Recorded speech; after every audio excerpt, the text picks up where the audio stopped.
Hey everybody, this is Ray Flick, television beat writer for Bleeding Cool. Welcome you back once again to our weekly recap review of NBC sitcom AP Bio, starring It's Always Sunny in Philadelphia's Glenn Howerton and Happy's Patton Oswalt. And we're going to be taking a look at the penultimate episode of the season. That's right, episode 12, Walleye.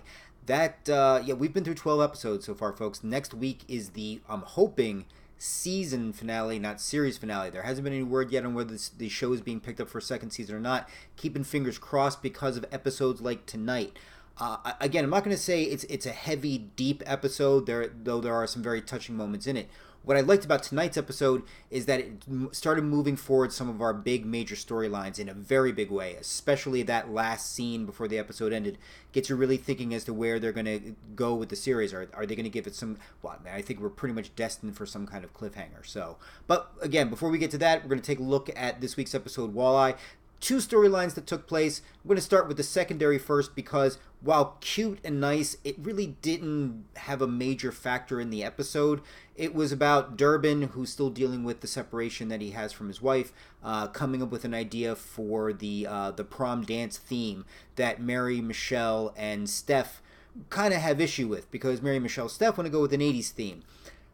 Durbin thinks the movie Congo would be a fantastic theme, believe it or not. And it's interesting because it plays upon Durbin's issues with his wife never believing in his ideas, things like that. And we see that, the ladies, they watch the movie, they still don't think it's a great idea. Michelle starts coming around a little bit, but by the end of it, it turns out that why not? Let's give it a try. The kids don't remember it anyway, and they're just there to mess around and try to find a place to run it. So it was a nice, pleasant storyline. It helped remind us that Durbin is still separated from his wife.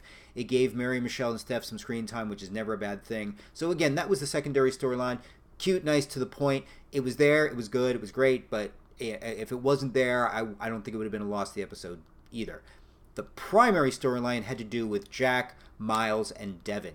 And essentially Jack's master plan of ruining Miles by telling him he has an illegitimate child. Because apparently Jack, Miles, and this woman by the name of Teresa were friends back years ago. And apparently Miles hooked up with her. And if he had an illegitimate kid, it would be old enough to be in Jack's class. So Jack enlists the Prince of D himself, Devin, to build him up, and kind of ruin him before he's about to take the stage of a TED Talk.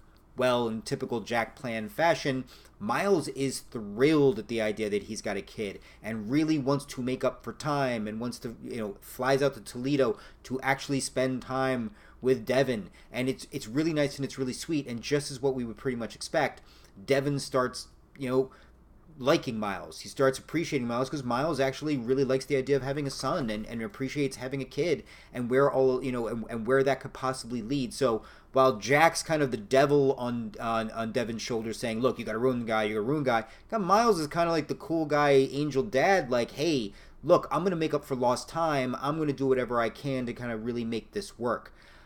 It gets very complicated because Devin's in a situation where he's just kind of okay with walking away from it, let Miles think it, Miles flies away, what have you.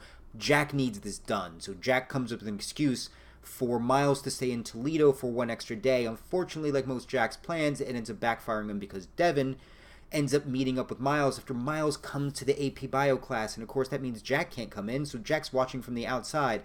And that's when Devin just has to break the news to him, like, look, I'm not your son. I'm sorry. It just was, I'm sorry for doing this for you, but I can't keep this going. I'm not your son. And Miles is just crushed by it. Crushed to the point where he physically throws up in the trash can before leaving. So, of course, Jack literally comes in and then starts popping bubbly to celebrate because as far as he's concerned, we got Miles, we crushed Miles, everything is good to go.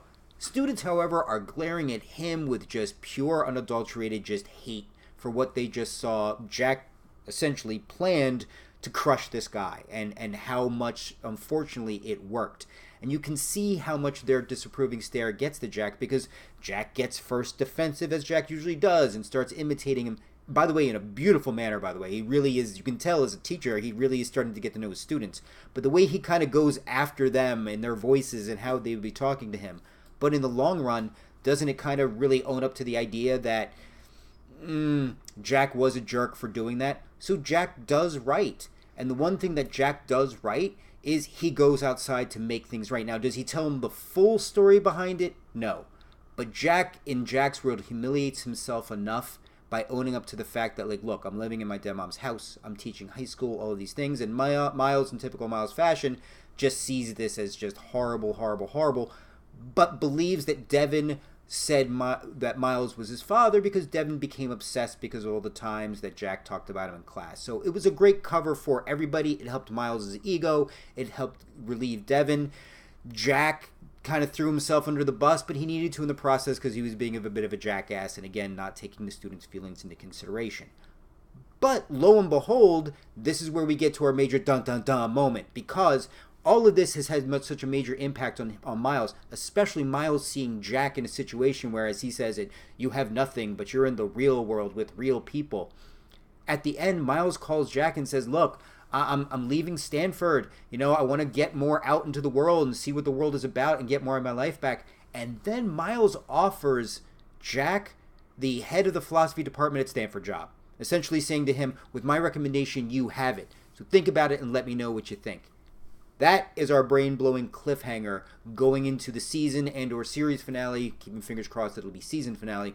That was our cliffhanger moment, which was just like, wow, I did not see that coming. And I thought it was a very interesting take on the whole idea of, you know, the truth and or honesty shall set you free. Jack finally owning up, well, as honest as Jack could be, owning up to a lot of stuff that went on, ended up getting him the kind of things he specifically wanted, which I thought was just a very interesting twist. But now he's got to realize, big picture, now that he's seen life in Toledo, now that he's seen Miles and everything that's gone on in between, in the long run, which is going to be the life that's going to make him the happiest? And that, I'm very curious to see how that plays out in next week's series and or season finale. But as we usually do, there are a couple takeaways I want to talk about before we wrap this up. First, Heather. Really serious daddy issues, especially when it comes to Miles. That is clearly not the big daddy thing that, yeah, Jack was looking for. But she tried, at least, yeah. And Dan didn't seem to mind, as you could tell by Dan's reaction and his smile. Anthony takes pics, literally. It was very weird. I don't know why his instinct was just to kind of take that picture of Miles, Teresa, and Jack and just kind of hold it. So that was kind of weird. Jackie got to give him credit for, even though, as he puts it, maybe other things get a little loose around here, he was nice enough to give Devin the time to actually finish with his knife the anarchy symbol on his desk. So I thought that was pretty sweet. Durbin apparently has mad keyboard skills, and it denotes a change in his life by flashing some serious gold chain action. And finally, I got to give Miles a lot of credit, because here's the thing. If you're going to refer to a woman as Teresa the Teaser, yeah, you don't want to probably do that around the person you think is her kid. Just so I thought that was an excellent call. But yeah, this episode of AP Bio I thought was a good, solid, strong episode. Not one of the greatest episodes, but one that I enjoyed for the main storyline. Actually would have liked to have seen maybe a slightly different secondary storyline. If I had to give it a number scale, I give it around 6.5 to 7. Strong, solid, again, not one of the best, but I thought overall it deserves a lot of high marks for the fact that it started getting the overarching storyline moving forward, where we get a chance now, where's Jack going to go with all this? So, again, I thought excellent job, really good, strong episode. Thank you guys for joining me. Once again, this guy right here who finally got himself cleaned up a little bit, sporting this sweet Audio Slave shirt. Props. My name is Ray Flick, television big writer for Bleeding Cool. Thank you for joining me for these reviews. We've got a whole bunch of other stuff coming up this weekend, from Tribeca, Fear the Walking Dead, a whole bunch of other stuff. And don't forget to keep checking out Bleeding Cool at bleedingcool.com for all the cool stuff that we have across the pop culture landscape. From film and television to comic books to collectibles to video games to politics to anything and everything under the sun, we got it. So again, make sure you check us out online. But thank you guys for joining me. I will see you in the inner tubes, and enjoy the rest of your weekend. As I awkwardly look for the pause button and or stop button, and don't make it look obvious that I'm doing that. So if it suddenly shuts off,